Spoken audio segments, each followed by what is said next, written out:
Crimea की अफरा तफरी जारी है। विशाल आग के गोले केर्च चलडमरू मध्य में फैलते ही रूस ने समझा कि यूक्रेन क्रीमिया की बिजली सुविधाओं पर हमला कर रहा है। रूस को शायद एहसास हो गया था, लेकिन वो इसके बारे में कुछ भी नहीं कर सका। जैसे ही केर्च अंधेरे में डूबा, कब्जाधारियों को भी अंधेरे में डाल दिया गया। साफ कहूं तो वे कब्जाधारी अब इसके आदी हो रहे हैं। अंधेरा, ईंधन की कमी और यूक्रेन का ये लगातार संदेश कि क्रीमिया से बाहर निकलने का एकमात्र रास्ता निशाने पर है, अब आम हो गया है, क्योंकि पुतिन प्रायद्वीप की रक्षा नहीं कर पा रहे हैं, जिसे रूस का गढ़ माना जाता है। अभी निकल जाओ। यूक्रेन रूसियों को क्रीमिया में यही संदेश दे रहा है। कुछ बड़ा होने वाला है, और जब वह आएगा तब आप क्रीमिया में अपनी अवैध जिंदगी नहीं जीना चाहेंगे। केर्च के कब्जे वाले क्षेत्र में गोलियों और धमाकों की आवाज से रूसी अधिकारियों में घबराहट फैल गई, और उन्हें घबराना भी चाहिए। अज़ोव सागर में जहाज रानी पर कई दिनों से हमले करने के बता, और वे हमले रुके नहीं हैं। यूक्रेन ने उस क्षेत्र की बिजली सुविधाओं को निशाना बनाया है, जिससे क्रीमिया में बसे लाखों रूसी कब्जाधारियों के लिए भागने का रास्ता बन सकता है। कीव पोस्ट ने 15 जुलाई की एक रिपोर्ट में बुनियादी जानकारी दी है, जिसमें कहा गया है कि उसकी रिपोर्ट वाले दिन पूरे कर्च में पूरी तरह से बिजली गुल होने की खबरें आई थीं। ये यूक्रेन द्वारा अपनी कामयाबी का ढिंडोरा पीटने पर आधारित नहीं है। केर्च प्रशासन के कठपुतली प्रमुख इवान कोशेले अपने लोगों के लिए बुरी खबर लेकर आए, जब उन्होंने बताया, दुर्भाग्यवश दुश्मन के ड्रोन हमले के परिणाम स्वरूप केर्च में पूरी तरह बिजली गुल है। जीवन समर्थन प्रणालियां बैकअप पावर स्रोतों पर चल रही है। सभी नगर सेवाएं आपातकालीन पुनर्स्थापन कार्यों में लगी हुई हैं। पूरी तरह बिजली गुल। अगर एक चीज थी जो महान संरक्षक पुतिन को करने में सक्षम होना चाहिए था, तो वह यह था कि वे यूक्रेन को कभी भी रूसियों पर ऐसा कुछ करने से रोक सके जिन्हें उन्होंने क्रीमिया में बसने के लिए कहा था। क्राइमियन विंड टेलीग्राम चैनल ने यूक्रेन के हमले पर रूस की घबराई हुई प्रतिक्रिया दर्ज की। केर्च में मौजूद इस चैनल के सब्सक्राइबरों ने बताया कि प्रायद्वीप के इस अहम क्षेत्र को हिला देने वाले जोरदार धमाके सुने गए। रूस महीनों तक अपने अधिक उन्नत वायु रक्षा तंत्रों को यूक्रेनी ड्रोन से नष्ट होते देखने के बाद सिर्फ मोबाइल फायर ग्रुप्स तैनात कर सका, लेकिन उसकी हिट एंड होप रणनीति कर्च की बिजली सुविधाओं पर हमले रोकने में असफल रही। इन सबके बीच रूस ने एक प्रचार संबंधी बुरे सपने को सामने आने से रोकने की भी कोशिश की। उसी टेलीग्राम चैनल के अनुसार रूस ने केर्च ब्रिज पर सारा यातायात रोक दिया। क्यों? क्या रूस को डर था कि यूक्रेन कर्च ब्रिज को नष्ट कर सकता है, या फिर पुतिन यह सुनिश्चित करना चाहते थे कि कोई भी क्रीमिया का कब्जाधारी बाहर निकलकर मुख्य भूमि रूस में न जा सके, ताकि वे दूसरों को यह न बता सके कि उस प्रायद्वीप पर असल में क्या हो रहा है, जिसे रूसी किला माना जाता है। रूस जो भी करने की कोशिश कर रहा था, उसमें से कुछ भी मददगार साबित नहीं हुआ। न्यू वॉइस ऑफ यूक्रेन के मुताबिक केर्च सहित क्रीमिया के कई उत्तर पश्चिमी और पूर्वी इलाकों में भी बिजली कटौती हुई है। आउटलेट के अनुसार मरम्मत दल पहले से ही मौके पर मौजूद थे। हालांकि यह तय करना असंभव है कि वे फिर से बिजली कब बहाल कर पाएंगे। भले ही वे ऐसा करें, यूक्रेन के पास हमेशा और ड्रोन मौजूद रहते हैं जो मरम्मत किए गए सबस्टेशनों व दूसरे बुनियादी ढांचे को फिर से नष्ट कर सकते हैं। और ये सब केर्च के कब्जाधारियों के लिए काफी नहीं था। क्रीमिया प्रायद्वीप को पानी मुहैया कराने वाली रूसी नियंत्रित जल कंपनी वोदा क्रीमा ने बताया कि केर्च की पावर ग्रिड में आपात स्थिति के कारण क्रीमियन प्रायद्वीप के 9 जिलों में पानी का दबाव कम कर दिया गया है। न बिजली, न पानी, न ईंधन, न कोई उम्मीद। यूक्रेन ने उन कब्जाधारियों के लिए जीवन ऐसा बना दिया जिन्होंने पुतिन के दावे पर भरोसा किया था कि क्रीमिया हमेशा रूस के नियंत्रण में रहेगा और लग्जरी जगह बनेगा। इसके बावजूद यूक्रेन ने आम नागरिकों पर सीधे हमला नहीं किया है। ये बस बार बार यही संदेश भेजता है कि हम तुम्हारी जिंदगी नर्क बना देंगे जब तक तुम ये नहीं समझ लेते कि क्रीमिया को हमेशा के लिए छोड़ने का समय आ गया है। जो यूक्रेन युद्ध की जानकारी रूस के रक्षा मंत्रालय से लेता है, उसे ये बातें पता नहीं चलेंगी। क्रीमिया की कठपुतली सरकार घबराकर लोगों को कुछ हद तक सच बताने लगी, तो रूसी रक्षा मंत्रालय ने अपनी पुरानी चाल दोहराई। यूक्रेन की सफलता छुपाओ और दिखाओ कि रूस की वायु रक्षा ठीक काम कर रही है। मंत्रालय ने कहा कि रूसी वायु रक्षा ने उस रात 93 यूक्रेनी ड्रोन गिराए, जब यूक्रेन ने केर्च की बिजली रोकती थी। क्रीमिया, काले सागर, आज़ोव सागर और रूसी सीमा क्षेत्रों जैसे कुर्स्क, ब्रायंस्क, रोस्तोव, बेलगोरोद में ड्रोन गिराए जाने की खबर आई। सिर रेत में छुपा लेता है। रूस सफल रक्षा का दावा करता है, जबकि यूक्रेन के ड्रोन क्रीमिया में अफरा तफरी मचा रहे हैं। रक्षा मंत्रालय शायद क्रीमिया के सबसे महत्वपूर्ण क्षेत्रों में से एक में लगातार हो रही बिजली कटौती की असुविधाजनक सच्चाई का जिक्र नहीं करना चाहता था, लेकिन वहां रहने वाले लोगों को सच्चाई जानने के लिए मंत्रालय की जरूरत नहीं थी। उन्हें रूस से यही चाहिए कि वह अभी पूरे क्रीमिया में जो हो रहा है उसे रोके, खासकर यूक्रेन द्वारा बिजली प्रतिष्ठानों को निशाना बनाए जाने पर। केर्च में हाल की घटना कोई पहली बार नहीं है, बल्कि ये बड़ी तस्वीर का हिस्सा है। यूक्रेन कई हफ्तों से क्रीमिया की ऊर्जा ग्रिड पर हमले कर रहा है, जो जून के अंत और जुलाई की शुरुआत में शुरू हुए। कीव पोस्ट के अनुसार यूक्रेन ने रूसी तेल रिफाइनरियों को निशाना बनाने वाली रणनीति ही अपनाई है। यह एक बार हमला करता है, फिर थोड़ी देर बाद दोबारा हमला करता है और फिर यूक्रेन इन हमलों को दोहराता है, जिससे मरम्मत का काम बेकार हो जाता है। हमने ये Simferopol combined cycle thermal power plant में देखा, जहां यूक्रेन के स्ट्राइक ड्रोन ने 20 जून से 25 जून के बीच किए गए 3 अलग अलग हवाई हमलों में सटीक निशाने साधे। इन हमलों की एक लहर शुरू कर दी, जिनमें से अधिकांश उन पावर स्टेशनों को निशाना बनाते हैं जो एक विशाल नेटवर्क में नोड्स है, जो क्रीमिया के निवासियों तक बिजली पहुंचाए रखते हैं। ऊर्जा ग्रिड पर हमले और क्रीमिया में बिजली कटौती अब उन कब्जाधारियों की जिंदगी का हिस्सा है, जिन्हें पुतिन के 2014 के अवैध कब्जे के बाद बताया गया था कि वे रूस के रिविएरा जैसे इलाके में बसने जा रहे हैं। यहां तक कि 15 जुलाई भी दर्द लेकर आई। केर्च अंधेरे में था। इसी दौरान यूक्रेन के ड्रोन ने बार बार निशाना बनने वाले सेवास्तोपोल के बालाक्लावा थर्मल पावर स्टेशन पर भी हमला किया। यूक्रेन की स्पेशल ऑपरेशंस फोर्सेज ने बताया कि ऑपरेशन में जमीन पर प्रतिरोध आंदोलन ने मदद की, जिसने प्लांट के मशीन हॉल को नष्ट किया और संभवतः वहां इस्तेमाल सीएमेंस सर्जेंट 5-2000E टरबाइन के कूलिंग सिस्टम को भी क्षतिग्रस्त किया। सीएमेंस जर्मन कंपनी है। जर्मनी उन कई देशों में से एक है जिन्होंने रूस पर प्रतिबंध लगाए हैं। अगर सीएमेंस द्वारा बनाया गया कोई उपकरण जो क्रीमिया में बिजली की आपूर्ति बनाए रखता है नष्ट हो जाता है, तो रूस के लिए मरम्मत के लिए जरूरी पुर्जे जुटाना बहुत मुश्किल हो जाएगा। एसओएफ भी यही कहता है, यह दावा करते हुए कि इस एक हमले ने, जिसने उस संयंत्र को प्रभावित किया जो कीव इंडिपेंडेंट के अनुसार क्रीमिया में इस्तेमाल होने वाली 50% तक बिजली की आपूर्ति करता है, इतना नुकसान पहुंचाया है कि मरम्मत के लिए 2 से 5 महीने तक का समय लग सकता है। यही बात है, सटीक हमले से रूस को बड़ी समस्याएं होती हैं। इन हमलों का वही असर है जो यूक्रेन चाहता है। सिम्फेरोपोल संयंत्र पर हमलों के बाद क्रीमिया की कठपुतली सरकार को सेवास्तोपोल में आपातकाल घोषित करना पड़ा। इस बात को कम मत आकिए कि यह मनोबल और प्रचार दोनों मोर्चों पर कितना महत्वपूर्ण है। क्रीमिया को रूस का किला माना जाता है, वह ताज का गहना जो यूक्रेन पर रूसी प्रभुत्व का प्रतीक है, और अगर पुतिन की चली तो यूक्रेन के पूरे क्षेत्र के विलय की दिशा में पहला कदम। क्रीमिया के रास्ते यूक्रेन के पूर्व और दक्षिण में रूस का पूरा आक्रमण आगे बढ़ना था, और कुछ समय तक ऐसा हुआ भी।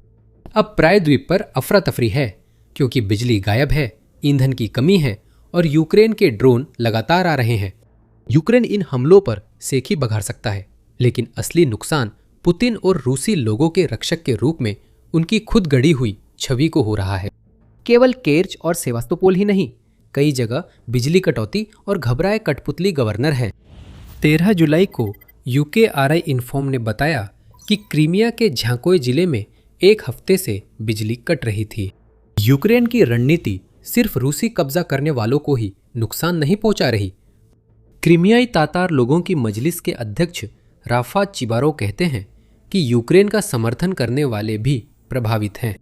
हालांकि चिबारोव ने कहा कि यह एक कठिनाई है जिसे सहना जरूरी है, क्योंकि अंतिम लक्ष्य क्रीमिया को आज़ाद कराना है, ताकि 2014 से रूसी दमन के तहत रहने वाले सभी लोगों के लिए जीवन बेहतर हो सके। हम क्रीमिया के उन निवासियों के प्रति सहानुभूति रखते हैं जो रूसी कब्जे के कारण कठिनाइयों का सामना कर रहे हैं और प्रायद्वीप की स्वतंत्रता का इंतजार कर रहे हैं। हम उनका धन्यवाद करते हैं कि उन्होंने मुश्किलों और दमन के बावजूद उम्मीद नहीं खोई और यूक्रेन के प्रति वफादार रहे। चिबारोव ने संदेश में यूक्रेन समर्थकों को डटे रहने की प्रेरणा दी। आप इससे पार पा सकते हैं और सुरंग के अंत में फैलती रोशनी है। इस बीच केच पर हुए हमले, जिनकी वजह से और भी ज्यादा ब्लैकआउट हुए हैं, ये सब रूस को कमजोर करने के लिए ही किए गए हैं। क्राइमिया पर काबिज शक्ति ने नियंत्रण खो दिया है। एसओएफ के अनुसार क्राइमियन ब्रिज हेड की पावर जनरेशन सुविधाओं पर हमला रूसी सेना की आक्रामक और रक्षात्मक क्षमताओं को काफी कमजोर करता है, उसकी संचालन गति को कम करता है और उसकी रसद सहायता की मजबूती को कमजोर करता है।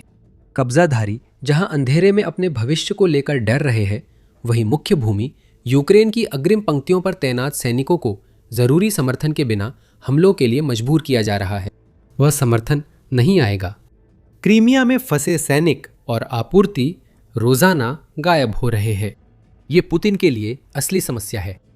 लेकिन उस समस्या के पीछे एक और मुद्दा है। हमने पहले भी इस पर चर्चा की थी। यूक्रेन के हालिया बिजली काटने वाले हमलों का स्थान अहम है। लेकिन उससे पहले याद दिला दूं, आप द मिलिट्री शो देख रहे हैं। अगर आपको इस चैनल से जानकारी मिल रही है तो सब्सक्राइब करें और नोटिफिकेशन चालू करें ताकि आप देख सकें कि आगे क्या आने वाला है। केर्च सिर्फ क्रीमिया का आम इलाका नहीं है, यह प्रायद्वीप का अहम इलाका है, क्योंकि कर्च और वह पुल ही रूसी मुख्य भूमि से जुड़ने का एकमात्र रास्ता है जिससे ज्यादातर कब्जाधारी प्रायद्वीप के अंदर बाहर आ जा सकते हैं। हर बार जब यूक्रेन केच में हमला करता है, चाहे निशाना कुछ भी हो, वह संदेश देता है कि बाहर जाने वाला एकमात्र पुल उसकी मर्जी पर कभी भी निशाना बन सकता है। ये पहले भी हो चुका है, बिल्कुल, लेकिन अब यूक्रेन के पास इतनी ताकत है और रूस की सुरक्षा इतनी कमजोर है कि पुल पर अलग अलग हमले एक ऐसे अभियान में बदल सकते हैं जो पुल को हमेशा के लिए खत्म कर देगा। अगर ऐसा हुआ तो कब्जाधारी उसी नरक में फंसेंगे जो उनके नेता की नाकामी ने बनाया। यूक्रेन केरच में केरच ब्रिज को छोड़कर बाकी सब कुछ पर हमला करने में बहुत सोच समझकर काम कर रहा है। मानव रहित प्रणालियों बल के कमांडर रॉबर्ट ब्राउडी ने 14 जुलाई को हमलों से पहले साफ कहा था, जिससे केरच के अवैध निवासी अंधेरे में डूब गए। क्राइमिया में ईंधन नहीं है और आगे भी नहीं मिलेगा, ब्राउडी ने कहा। हम पहुंचने के रास्ते काट रहे हैं, निकलने के नहीं। केरच ब्रिज को नहीं छू रहे, उन्हें उसी से जाने दें। उन लाखों लोगों को उस छोटे पुल से अपने रूस वापस जाने दो और उन्हें कहीं दूर उराल पर्वतों के पार जाकर शांति से रहने दो। ब्रॉडी और यूक्रेन जानते हैं कि वे यहाँ क्या कर रहे हैं। चेतावनी है, क्रीमिया के कब्जाधारियों को इसे गंभीरता से लेना चाहिए। लेकिन यूक्रेन वास्तव में यहाँ जो बनाना चाहता है वो है हजारों हजार कब्जाधारियों की ऐसी जगह जहाँ वे केरच ब्रिज के रास्ते बेतहाशा भागने की कोशिश कर रहे हों। हम पहले भी प्रचारात्मक जीतों की बात कर चुके हैं, यह बहुत बड़ी जीत होगी। कुछ भी पुतिन की खुद को रूस के ताकतवर रक्षक के रूप में पेश करने की छवि को उतना नुकसान नहीं पहुंचाएगा जितना कि उनके अपने लोगों का क्रीमिया से अपनी जान बचाकर भागना। और मत भूलिए कि उन लोगों को कहीं तो जाना ही पड़ेगा। वे ऐसे युद्ध में शरणार्थी बनेंगे जिसे कभी रूस तक पहुंचना ही नहीं था। इससे पुतिन की प्रतिष्ठा को और भी नुकसान होगा। और जो लोग क्रीमिया से भाग रहे होंगे उनके पास लगातार ड्रोन हमलों, ईंधन की कमी, बिजली कटौती और रूस की रक्षा व्यवस्था की पूरी तरह विफलता की कहानियां होंगी जो उन्हें बचाने में असमर्थ रही। अगर ये उनके साथ हो सकता है तो रूस में कहीं भी हो सकता है, यही उनका संदेश है। ये पुतिन पर दबाव है। युद्ध अब रूस के भीतर पहुंच गया है। यूक्रेन दबाव बनाए हुए है। 17 जुलाई को कीव पोस्ट ने रिपोर्ट किया कि यूक्रेन ने एक और सफल हमला किया है। इस बार हमला रूस के क्रीमिया लॉजिस्टिकल नेटवर्क के रेल हब पर हुआ है। हमले से कर्च ब्रिज के पास रेल हब में आग लग गई। फिर संदेश भेजा गया, आग और हमले पास आ रहे हैं, तुरंत निकलो वरना पुल निशाना बन सकता है। ये सब नहीं रुकेगा। कुछ लोग यूक्रेन की नैतिकता पर सवाल उठा सकते हैं, लेकिन यूक्रेन सीधे नागरिकों पर हमला नहीं कर रहा। ये पुतिन की रणनीति है, यूक्रेन की नहीं। बल्कि यूक्रेन यह उजागर कर रहा है कि पुतिन ने क्रीमिया को रूसी जनता के लिए एक आलीशान पर्यटन स्थल के रूप में बेचा है, ताकि यह छुपाया जा सके कि रूस ने क्रीमिया को एक विशाल सैन्य अड्डा बना दिया है जिसका इस्तेमाल यूक्रेन पर हमला करने के लिए किया जा रहा है। ये सिर्फ आक्रामकता के एक और हथियार पर वैधता की एक परत चढ़ाने जैसा है, इससे ज्यादा कुछ नहीं। यूक्रेन के अब पूर्व रक्षा मंत्री मिखाइलो फेडोरोव इस बात को रेखांकित करते हैं कि क्रीमिया असल में रूसियों के लिए एक सैन्य अड्डा बन गया है जिससे वे हमारे देश के दक्षिणी हिस्से पर कब्जा बनाए रख सकते हैं और अपनी सेनाओं को पूर्व की ओर भेज सकते हैं। ये समझना जरूरी है कि यूक्रेन अभी क्रीमिया को क्यों निशाना बना रहा है। ये कोई मासूम प्रायद्वीप नहीं है जो बस ईंधन की कमी और लगातार बिजली कटौती झेल रहा हो।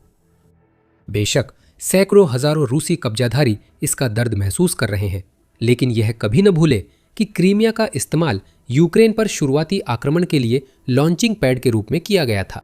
रूस अभी भी इसका इस्तेमाल एक रसद केंद्र के रूप में करने की कोशिश कर रहा है ताकि यूक्रेन के मुख्य भूभाग में आपूर्ति भेजी जा सके, और अनुमान है कि प्रायद्वीप पर लगभग 50,000 सैनिक मौजूद हैं। रूस का क्रीमिया पर कब्जा किसी भी तरह से मासूम नहीं है। यूक्रेन ने इस तथ्य को उजागर किया है और अपनी हासिल की हुई बढ़त को आगे भी भुनाता रहेगा। केर्च में जो हुआ वो बड़े अभियान का हिस्सा है और यूक्रेन साफ कर रहा है कि क्रीमिया के लिए कुछ बड़ा आने वाला है जिसे रूस नहीं संभाल सकता। आप कह सकते हैं कुछ बड़ा पहले ही आ गया है। अल जजीरा के मुताबिक क्रीमिया को अलग थलग करने में यूक्रेन की महीनों की मेहनत रंग लाई है। आउटलेट के अनुसार यूक्रेन के पास अब क्रीमिया पर फायर कंट्रोल है जिससे वो वहां के बिजली और ईंधन संकट को और बढ़ा सकता है। कठपुतली अधिकारी इसके बारे में कुछ भी नहीं कर सकते। पुतिन जब मास्को से मदद भेजने की कोशिश करते हैं और कई बार असफल रहते हैं, तब भी अधिकारी सामान्य स्थिति में वापसी की समय सारणी भी तय नहीं कर पाते। अब क्रीमिया के लिए यही नया सामान्य है। क्रीमिया पर हमलों के अलावा यूक्रेन वहां के पानी में जहाज़ों पर हमला कर अपनी बनाई समस्याएं बढ़ा रहा है। क्रीमिया को जिंदा रखने वाला शैडो फ्लीट डूब रहा है। 13 जुलाई तक ब्राउडी के अनुसार रूस के शैडो फ्लीट के तेल टैंकरों, आपूर्ति जहाज़ों और फेरी जिनका इस्तेमाल रूस आपूर्ति ढोने के लिए कर रहा है, पर लगातार हमलों के कारण केर्च जलडमरू मध्य से आवाजाही लगभग बंद हो गई थी। 16 जुलाई तक यूक्रेन ने अजोव सागर और काला सागर में 147 टैंकरों पर हमला किया था, जिनमें से 117 फीडर टैंकर थे जो क्रीमिया में ईंधन पहुंचाते हैं। ये हमले यूक्रेनी लॉजिस्टिकल लॉकडाउन अभियान का हिस्सा हैं, जिसमें जमीनी रास्तों से क्रीमिया तक आपूर्ति और ईंधन पहुंचाने वाली सड़कों, पुलों और ट्रकों को निशाना बनाया जा रहा है। पेट्रोल पंपों पर ईंधन खत्म है और क्रीमिया के पहले से कहीं ज्यादा हिस्सों में बिजली कटौती और लंबी हो गई है। इन सब कारणों से पुतिन के सामने दोहरी समस्या है। अब क्रीमिया का गढ़ रूस की बड़ी कमजोरियों में से एक है। केर्च में बिजली कटौती उस बीमारी का सिर्फ एक लक्षण है जो क्रीमिया को खोखला कर रही है। सैन्यीकरण और रूसी मुख्य भूमि से आर्थिक एकीकरण ने क्रीमिया को अजेय होने का भ्रम दिया, लेकिन अब यह रूस के लिए पैसा डुबोने वाला गड्ढा बन गया है। पुतिन बस यही कर सकते हैं कि वे लगातार ईंधन, सैनिक और उपकरण प्रायद्वीप में भेजने की कोशिश करते रहें। एक बार जब वे आपूर्तियां पहुंचती है, अगर वे पहुंचती भी है तो वे अलग थलग पड़ जाती है। यूक्रेन उन पर हमला करता है, रूस और पैसे खर्च करता है आपूर्तियां भेजने में, यूक्रेन फिर से उन पर हमला करता है। अरबों की रकम क्रीमिया में झोंकी जा रही है, फिर भी यह यूक्रेन का सबसे कमजोर कब्जा क्षेत्र है। एक युद्ध जो क्रीमिया से शुरू हुआ था वह इसी प्रायद्वीप पर खत्म होगा। व्लादिमीर पुतिन की दूसरी समस्या उनकी विश्वसनीयता है। हमने इस पर बात की है। व्लादिमीर पुतिन महान रक्षक माने जाते हैं। 2014 से व्लादिमीर पुतिन रूसियों को बताते हैं कि क्रीमिया उनका है और यूक्रेन उसका कुछ नहीं बिगाड़ सकता। केर्च और प्रायद्वीप के हालात ने व्लादिमीर पुतिन को झूठा साबित कर दिया है। जैसन कोरकोरन ने मॉस्को टाइम्स में 16 जुलाई के एक विचार लेख में लिखा कि ऐसा लगता है कि यूक्रेन ने वह बात पहचान ली है जिसे पश्चिम शुरू में समझ नहीं पाया था। पुतिन को कमजोर करने के लिए यूक्रेन को तुरंत क्रीमिया आज़ाद कराना जरूरी नहीं। अगर यूक्रेन लगातार प्रायद्वीप पर कब्जा बनाए रखने की रूस की सैन्य और आर्थिक लागत बढ़ा सके और साथ ही रूस के शोकेस रिसोर्ट के रूप में क्रीमिया का आकर्षण खत्म कर दे, तो क्रीमिया रूस के लिए संपत्ति नहीं बल्कि बोझ बन जाएगा। ईंधन की कमी, छुट्टियां रद्द होना और डिपो क्षति। 2014 में पुतिन ने रूसियों को जो छवि बेची थी उसे कमजोर कर रहे हैं। यही असली मुद्दा है। कब्जाधारियों को सिर्फ बिजली कटौती और सूखे पेट्रोल पंप देखने को मिले, उन्हें झूठा सपना दिखाया गया। अब वे पुतिन की झूठी बातों को समझ चुके हैं। भले ही डर से इसे सार्वजनिक न करे, पर यह नकारा नहीं जा सकता। क्रीमिया पुतिन के ताज का गहना था। अब यह रूसी नेता के गले का फंदा बन गया है, जिसे वह रूस की असली कमजोरी उजागर किए बिना नहीं हटा सकता। जहां तक केर्च की बात है, वहां बिजली गुल है और हमले लगातार जारी हैं। लेकिन पुल तब तक खड़ा है जब तक यूक्रेन चाहे। अब सवाल है कि यूक्रेन कब तक कब्जाधारियों को भागने देगा। पुतिन का प्रतीकवाद भी बस एक हद तक ही असर रखता है। केर्च पुल को ब्लॉक करना, जैसा रूस ने हमलों के बाद किया, सिर्फ ज्यादा गुस्सा बढ़ाएगा। क्रीमिया में अफरा तफरी है और यही आज़ादी की कुंजी है। हमने इस वीडियो में एक हमले को कवर किया है और यूक्रेन की रणनीति पर विश्लेषण भी दिया है, लेकिन क्रीमिया में काबिज लोगों को असल में किस हालात का सामना करना पड़ रहा है, इसका सही अंदाज़ा लगाने के लिए आपको और जानना होगा। बहुत कुछ और हमारे पास ये सब इस संकलन वीडियो में है, जहां हम पुतिन की क्रीमिया की तबाही की असली तस्वीर उजागर करते हैं। आज ही वह वीडियो देखें ताकि आप देख सके कि क्रीमिया कैसे बिखर रहा है, और फिर द मिलिट्री शो को सब्सक्राइब करें ताकि यूक्रेन युद्ध में हो रही ताज़ा घटनाओं की हमारी रोज़ाना कवरेज आपसे छूट न जाए। और देखने के लिए धन्यवाद।